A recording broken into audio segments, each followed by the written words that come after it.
Porque la educación es el camino hacia la paz. Nosotros vamos donde están las historias, buscando la verdad de maestros que hacen grande Colombia.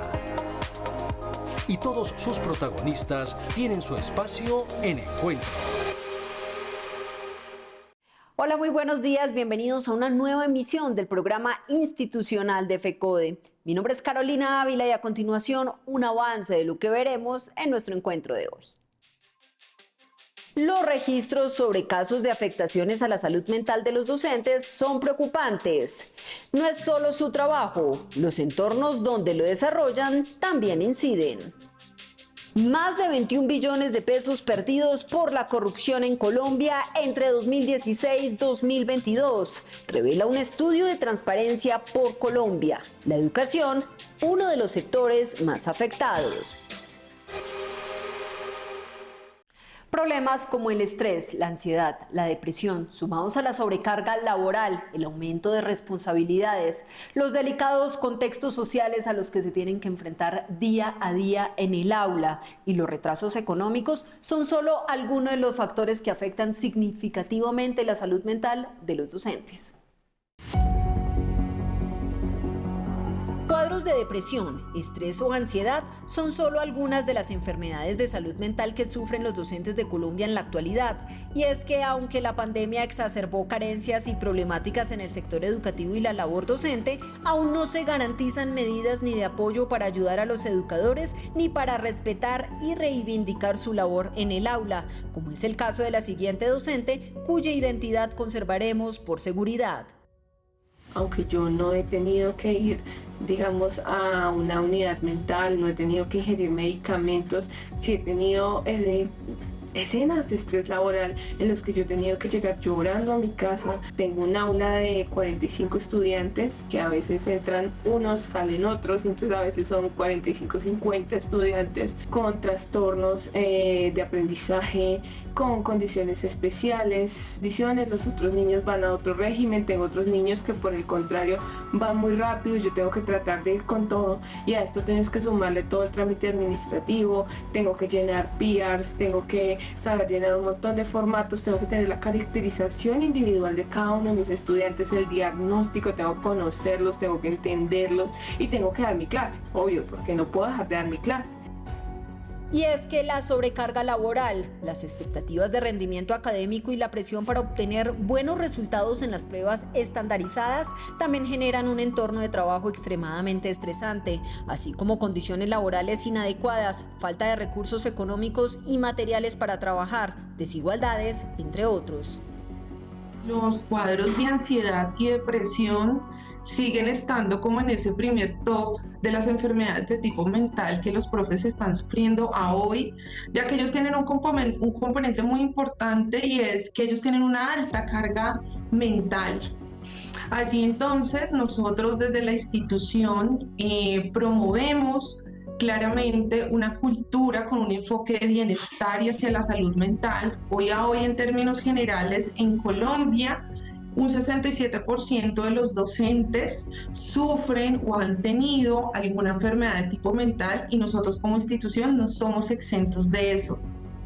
Frente a esta situación, expertos en psicología recomiendan no solo la mejora en sus condiciones laborales, sino también proyectos que establezcan programas de apoyo psicológico y bienestar emocional específicos para docentes, incluyendo acceso a terapias y servicios de salud mental, programas de reconocimiento en donde se reconozca y premie el esfuerzo y la dedicación de los docentes, fortalecimiento de entornos escolares seguros, desarrollo e implementación de políticas y programas efectivos de prevención de la violencia en las escuelas y promoción de ambientes de trabajo colaborativo y solidario entre docentes, estudiantes y padres de familia, así como también buscar un profesional de la salud si así lo requieren.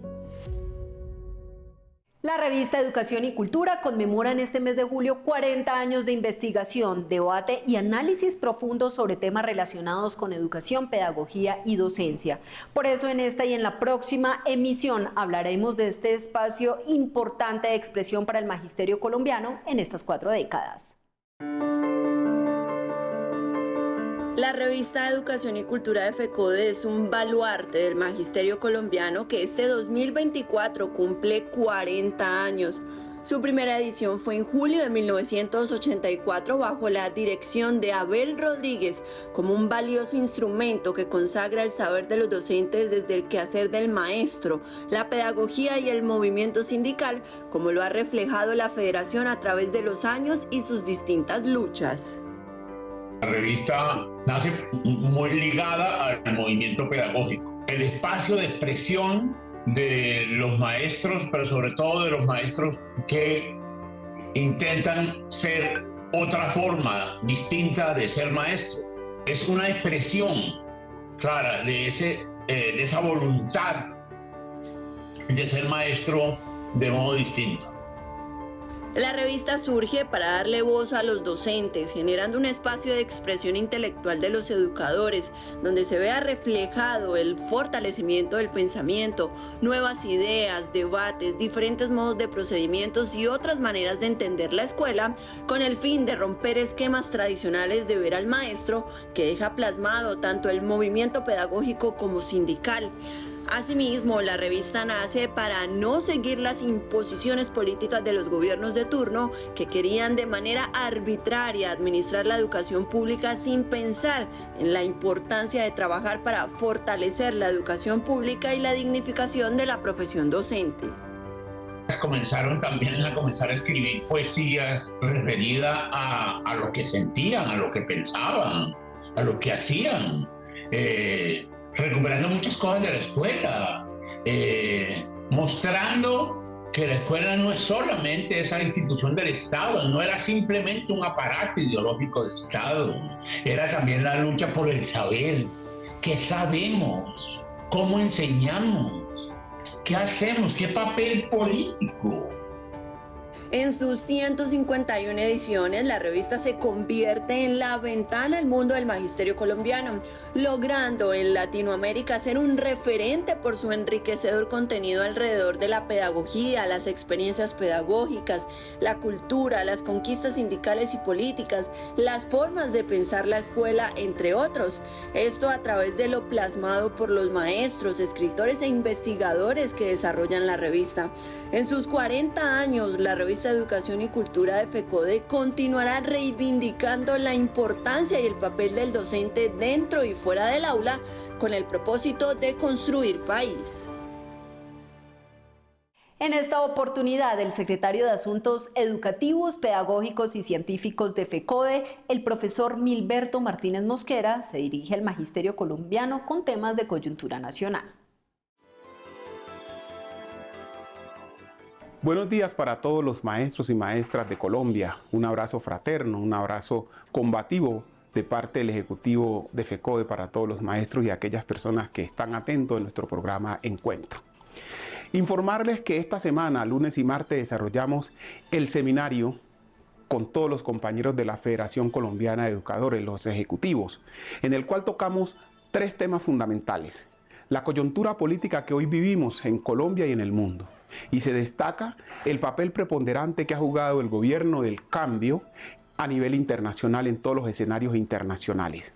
Pero también tocamos la ley estatutaria, donde hicimos un análisis muy profundo de cuál había sido la problemática fundamental de esta ley, porque consideramos que Colombia hoy necesita una ley estatutaria de la educación donde garantice el derecho fundamental a la educación. Pero desde ese punto de vista, como se estaba aprobando, no era bueno para la educación colombiana. Desde ese punto de vista, entonces, analizamos la situación para ver cómo se presenta una nueva propuesta que recoja realmente qué es lo que queremos de la educación en Colombia. Allí estamos en ese análisis, mirando si es necesario presentarla en esta legislativa o presentarla en una nueva legislativa que nos permita tener éxito en la presentación de esta propuesta.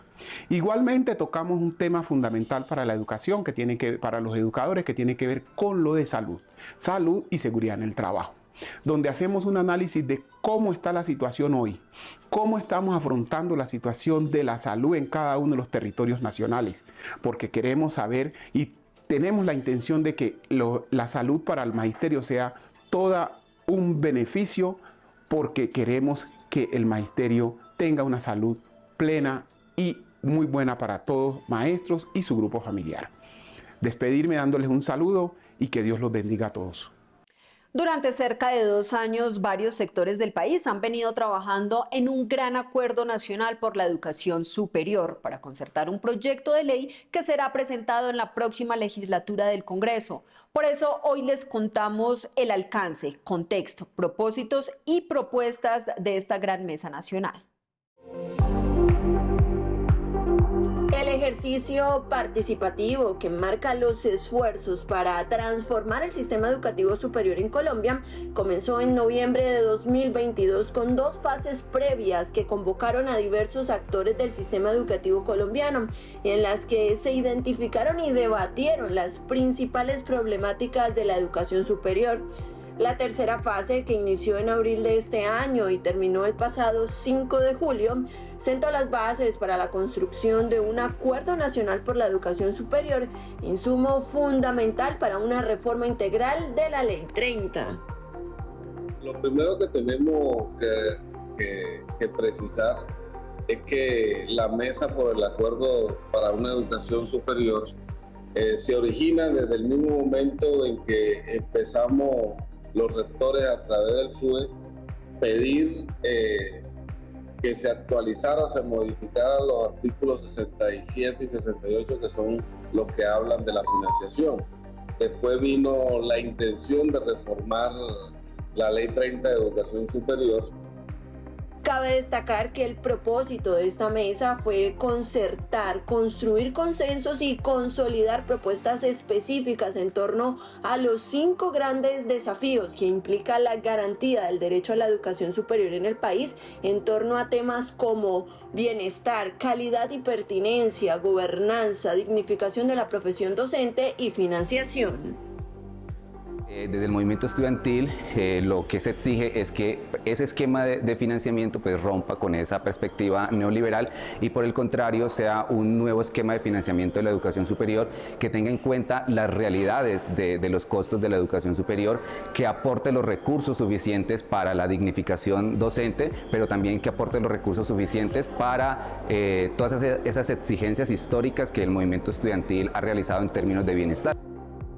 Los actores que protagonizan estas mesas que lidera el gobierno nacional son los sindicatos, los docentes, la comunidad educativa, las asambleas populares de jóvenes, los indígenas y los ministerios de educación, de deportes y cultura, actores que han guiado el proceso basándose en el diálogo, la participación y la concertación.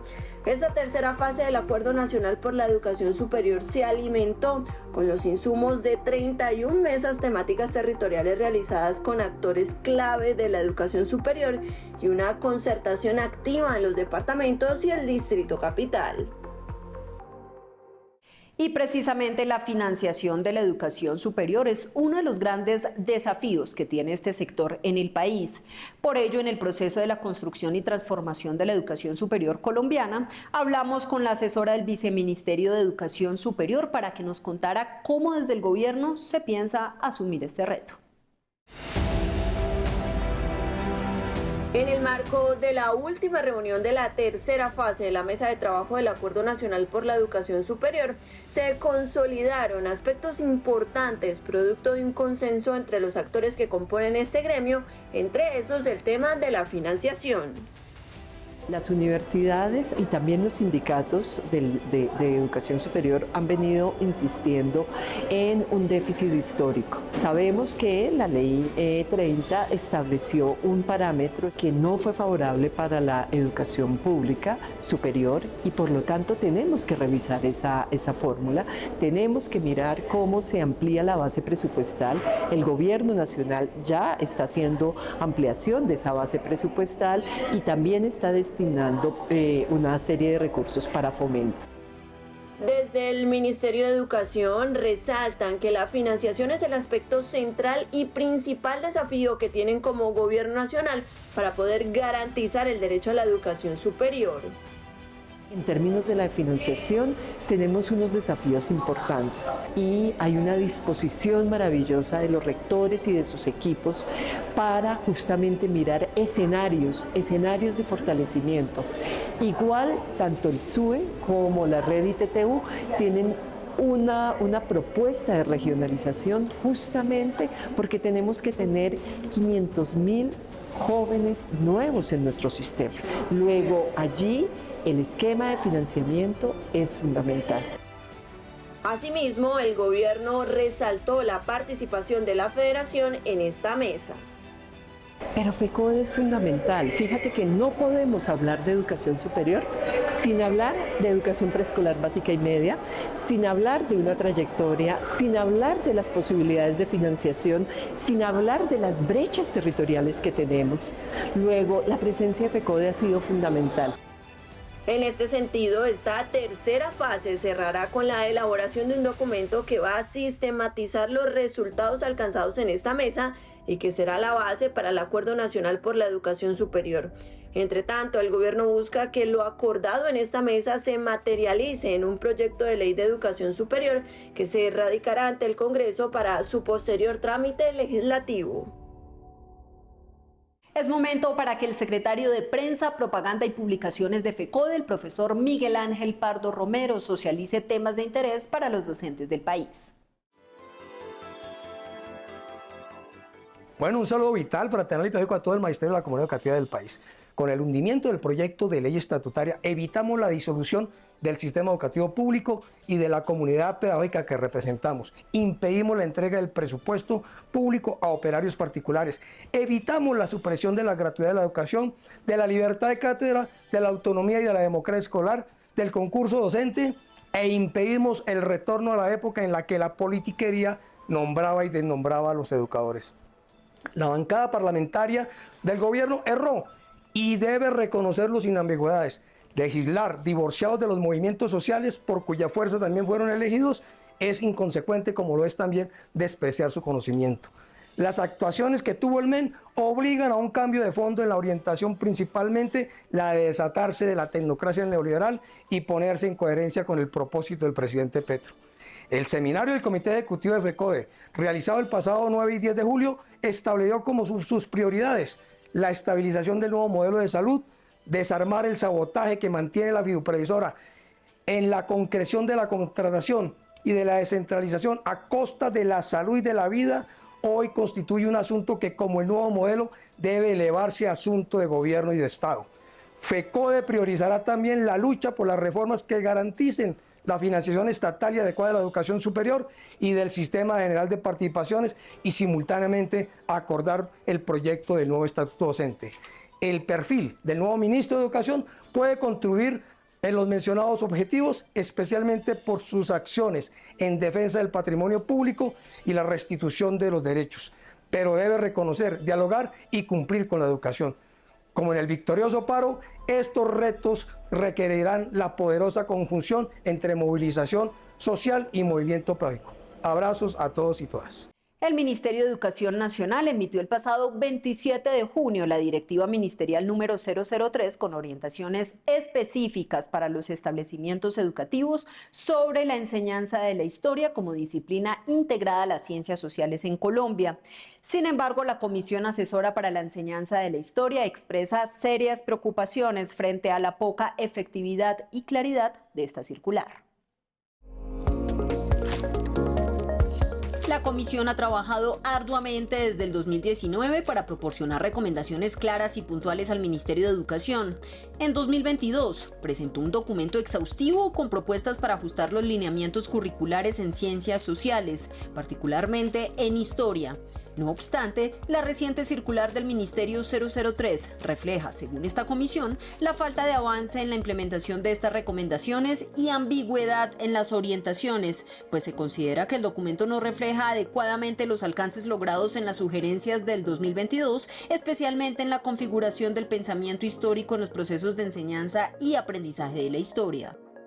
El hecho de que la circular, por ejemplo, solo se concentra en aspectos como el estudio de la historia reciente, obviamente todos los procesos que tienen que ver con el manejo pedagógico y didáctico del conflicto armado en Colombia. Si bien es cierto, para la Comisión Asesora para la Enseñanza de la Historia, por supuesto que estos campos de saber alrededor de todo el proceso en las ciencias sociales tienen que abordarse en el aula. La comisión, digamos que desde un primer momento se fijó como meta que no solo nos circunscribiéramos de pronto como a esos ejes temáticos, sino que en aras de la configuración de ese pensamiento histórico pudiéramos abarcar de pronto otro tipo de nociones y de conceptos. La comisión también destaca que la circular pone toda la responsabilidad sobre los docentes, sin considerar las condiciones de cada institución como recursos, dotaciones e infraestructura que aún no están garantizados. También aclara que en diversas ocasiones ha invitado a toda la comunidad educativa y académica del país a revisar el documento de 2022 disponible en el portal de la Federación y en la red académica derivado de la página del Ministerio de Educación, un documento de alrededor 120 páginas que contiene propuestas detalladas para mejorar la enseñanza de la historia en Colombia. Y recordemos que en este documento, pues la principal apuesta de las recomendaciones es mostrar que esa configuración de pensamiento histórico por lo menos puede hacerse como desde 5 ejes de trabajo. Allí citamos, por ejemplo, lo que tiene que ver con la historia regional, con la necesidad de reivindicarnos en términos de incluir la historia desde el enfoque de género, de las diversidades y opciones de género. Entonces, en ese sentido, sí consideramos que este documento del 2022 fuera el referente desde el cual el Ministerio no solo expide circulares, sino que realmente pudiéramos ver que en el marco de este trabajo y de los, digamos, el tiempo que también le quedaría de funcionamiento a la comisión, pudiera tener, digamos, que un mejor manejo. Es de destacar que para FECODE la falta de avance en la implementación de estas recomendaciones y la ambigüedad de la circular del Ministerio ponen en riesgo la calidad de la educación en historia. Por ello, la Comisión Asesora para la Enseñanza de la Historia insta al Ministerio de Educación a reconsiderar y aclarar las orientaciones emitidas para asegurar una educación de calidad en historia para todos los estudiantes del país. La organización Transparencia por Colombia publicó hace unas semanas la radiografía de corrupción 2016-2022, un estudio que revela la pérdida de más de 21 billones de pesos en el país durante los gobiernos de Juan Manuel Santos e Iván Duque, afectando principalmente a los niños y adolescentes. En el sector educativo, los desvíos de los recursos llegan a 700.000 millones de pesos. El informe revela 1.243 hechos de corrupción dentro de los periodos presidenciales de Juan Manuel Santos e Iván Duque en varios sectores del país, en donde se posiciona el sector educación, ciencia y tecnología como el tercero más afectado con un 8,77% del total de los casos registrados, equivalentes a 109 incidentes. Las alcaldías son las entidades más afectadas, concentrando el 41% de los casos, seguidas por las gobernaciones con un 36% y el gobierno nacional con un 15%.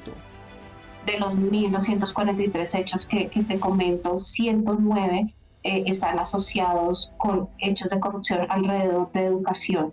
Ejemplos pues simbólicos de esto son, por ejemplo, los PAES, ¿no? Todo lo de los programas de alimentación escolar que han tenido que ver con pues digamos manipulación de los procesos de contratación, baja calidad de los alimentos que se entregan, contratación con personas pues que no son idóneas para ejercer estos procesos y otros casos que hemos visto también en infraestructura, construcción de colegios y demás. Y es que precisamente dentro de las áreas más afectadas del sector educativo se encuentra el PAE con 42 de los 109 casos, es decir, el 38,56%, siendo los casos de corrupción más frecuente los de naturaleza administrativa y contratación. El departamento del Cesar es el más afectado con 9 casos registrados. La infraestructura educativa es la segunda área más afectada con 14 casos, representando el 12,84%. La mayoría de los casos, más del 60%, tienen que ver con manipulación de los procesos de contratación pública. Entonces aquí entramos a mirar, digamos, concretamente en el caso del sector educación, algunas debilidades o escenarios, digamos, de decisiones discrecionales que tienen que ver con temas de contratación. Esquemas complejos de seguimiento y la trazabilidad de los recursos. Muchas veces como que la inversión de recursos, tanto para colegios como para universidades, caen en un escenario en el cual es difícil hacerle seguimiento al origen y la inversión de estos recursos. Los departamentos de Cesar, Atlántico, La Guajira, Magdalena, Córdoba, Bolívar, Santander, Valle del Cauca y Bogotá son los más afectados por este flagelo. La corrupción en este sector afecta principalmente a niños, niñas y adolescentes en un 76,6%, seguidos de la población vulnerable socioeconómicamente en un 11,1%, mujeres 9,9% y usuarios de servicios públicos en un 2,2%.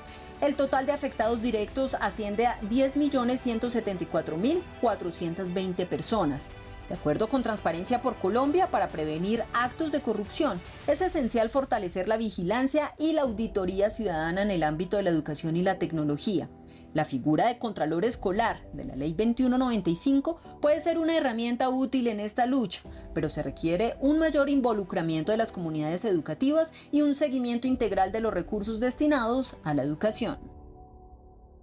Y para el cierre de esta emisión, los invitamos a ver la intervención del presidente de la Federación Colombiana de Trabajadores de la Educación, el doctor en Educación Domingo José Ayala Spitia. Un cordial y fraterno saludo al magisterio colombiano, a la comunidad educativa y a la opinión pública en general. El Comité Ejecutivo de FECODE desarrolló durante los días 8 y 9 de julio un seminario interno con el propósito de establecer una serie de acciones que nos permitan concretar un plan de acción para el segundo semestre del 2024. Los temas en la agenda fueron los siguientes. Primero, adelantamos un panel de análisis con expertos donde se recogieron diferentes interpretaciones sobre el contexto político nacional e internacional. Enfatizaron la importancia del acuerdo nacional que ha planteado el presidente Gustavo Petro en referencia al poder constituyente para impulsar las reformas sociales del cambio que exige el pueblo colombiano. Llamamos a la pronta convocatoria por parte del gobierno y la Comisión de Alto Nivel a su apoyo a la presentación ante el Congreso de la República del proyecto de reforma constitucional al Sistema General de Participaciones. Reafirmamos la necesaria e urgente estabilización del modelo de salud. Necesitamos que el modelo de salud atienda la salud como derecho, así como la seguridad y salud en el trabajo, donde la FIDO previsora y el gobierno nacional atiendan los requerimientos urgentes para que se garantice una salud de calidad y en forma oportuna. Asimismo, concertamos con el Comité Ejecutivo de la CUT con relación a las garantías sindicales, los permisos sindicales. Necesitamos que el sindicalismo se exprese como elemento fundamental de la democracia en este país. Por ello, vamos a continuar haciendo una serie de acciones para que se respete a las organizaciones sindicales y los derechos de los trabajadores. Para el próximo lunes y martes continuaremos el seminario interno con temas como la revisión del estado y materialización de los acuerdos firmados gobierno FECODE. Necesitamos que esos 50 puntos se cumplan el 100%, donde hay aspectos importantes en la defensa de la educación pública y los derechos del magisterio. Finalmente, con la designación del nuevo ministro de Educación, Daniel Rojas Medellín, quien viene de una destacada dirección de la SAE. Después de su posesión estaremos haciendo una reunión con el Comité Ejecutivo de FECODE para reasumir una serie de tareas y proyectar otras con relación a la defensa de la educación pública y los derechos del magisterio. A ello, compañeras y compañeros, los invitamos. No se nos olvide, la lucha continúa. La unidad en la lucha nos hará vencedores. Sin lucha no habrá victorias. Que pasen todas y todos un feliz fin de semana. Hasta aquí nuestro encuentro de hoy. Recuerden visitar nuestras redes sociales y nuestra página web www.fecode.edu.co y también estar atentos porque pronto tendremos un espacio radial para estar más informados. Y la invitación una vez finaliza nuestro programa es a que se conecten a través de Facebook y YouTube a Encuentro Radiovisual en Vivo. Gracias por su sintonía y nos reencontramos el próximo sábado a partir de las 7 de la mañana por Teleantioquia. Feliz día y feliz fin de semana.